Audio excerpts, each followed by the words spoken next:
অসংখ্য বাধার প্রাচীর পেরিয়ে যেমনিভাবে ইসলামী ছাত্র শিবিরকে আজকে এখানে দাঁড় করিয়েছে, ঠিক তেমনিভাবে আবার আপনাদেরকেও এখানে নিয়ে আসছেন।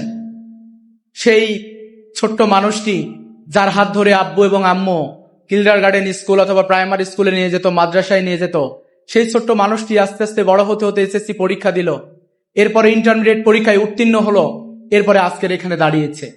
এজন্য আল্লাহ রাব্বুল আলামিনের দরবারে শুকরিয়া জ্ঞাপন করছি যে আল্লাহ তাআলা রাব্বুল আলামিন আমাদেরকে এই পর্যন্ত নিয়ে আসছেন, এজন্য শুকরিয়া জ্ঞাপন করছি আলহামদুলিল্লাহ। আমরা সেই সকল শহীদ যারা জুলাই আন্দোলনে শহীদ হয়েছেন, যারা চেয়েছিলেন এমন একটি বাংলাদেশ যেই বাংলাদেশে কোনো বৈষম্য থাকবে না, যেই বাংলাদেশে কোনো দুর্নীতি থাকবে না, যেই বাংলাদেশে একজন মানুষ অন্যায় করে বিনা বিচারে পার পাবে না, এমন একটি দেশ, এমন একটি রাষ্ট্রে যারা স্বপ্ন দেখেছিল, যারা রাজপথে লড়াই করেছিল, সেই দিন মনে হয় আমার মনে হয়েছে যে কুমিল্লা বিশ্ববিদ্যালয় আমি বিশেষ ধন্যবাদ দিতে চাই।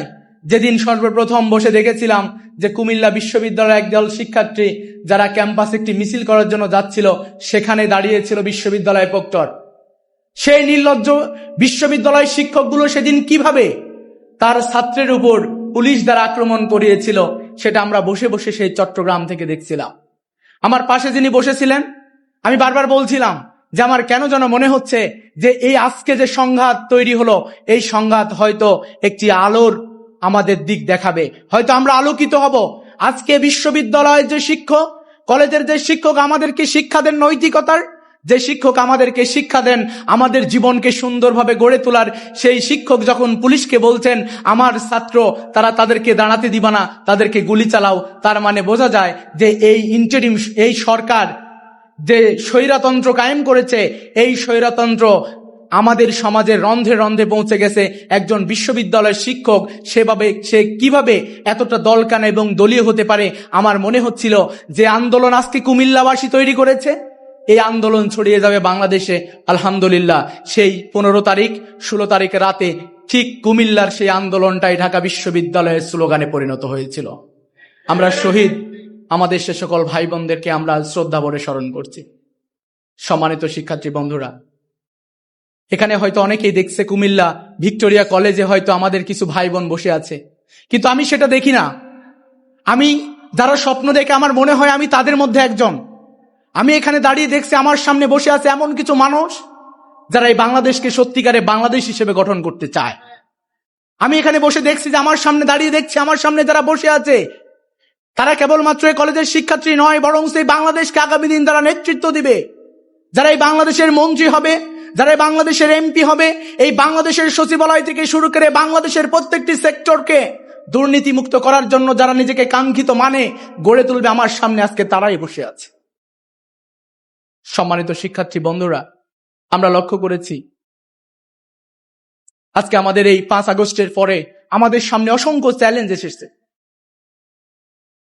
আপনি যদি লক্ষ্য করেন, আমাদের বিশ্ববিদ্যালয়ের একজন শিক্ষক বারবার বলতেন এই বাংলাদেশ এমন একটি বাংলাদেশ যে বাংলাদেশের উর্বরতা, এই বাংলাদেশের সম্পদ কেবলমাত্র লুট হয়েছে, এবং এই সম্পদ, আমাদের সম্পদে আমরা এত বেশি সমৃদ্ধ ছিলাম যে তৎকালীন সময়ে যখন ইউরোপিয়ানরা জরিপ করত পৃথিবীর কোথায় সবচেয়ে বেশি সম্পদ আছে, তখন জরিপে 1 নম্বরে যে রাষ্ট্রের নাম বলা হতো তার নাম ছিল এই বাংলাদেশ।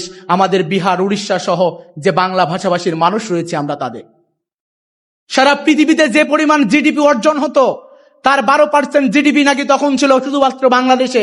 এই বাংলাদেশ এমন একটি দেশ যে দেশের আপনি যদি দেখেন যেখানে যে শিল্পের কাঁচামাল আমরা দেখেছি, যখন ইংল্যান্ডে শিল্প বিপ্লব হয়েছে, এই শিল্প বিপ্লবের সবচেয়ে যে কাঁচামালগুলো সবচেয়ে সমৃদ্ধ, এই কাঁচামালগুলো গেছে বাংলাদেশ থেকে।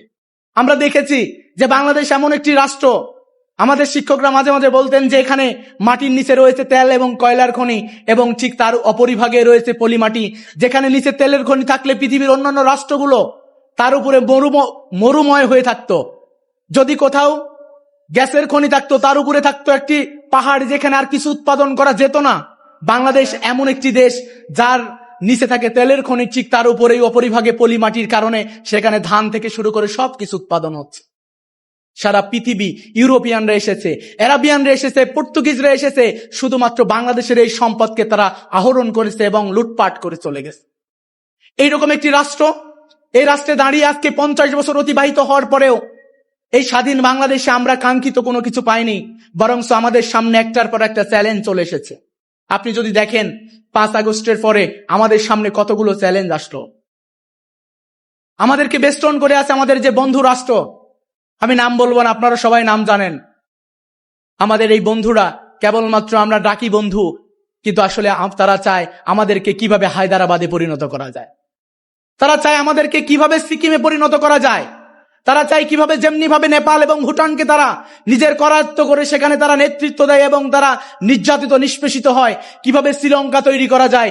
এই চিন্তা থেকে গত 15 বছর আমাদের উপর সেভাবে শাসন করা হয়েছে।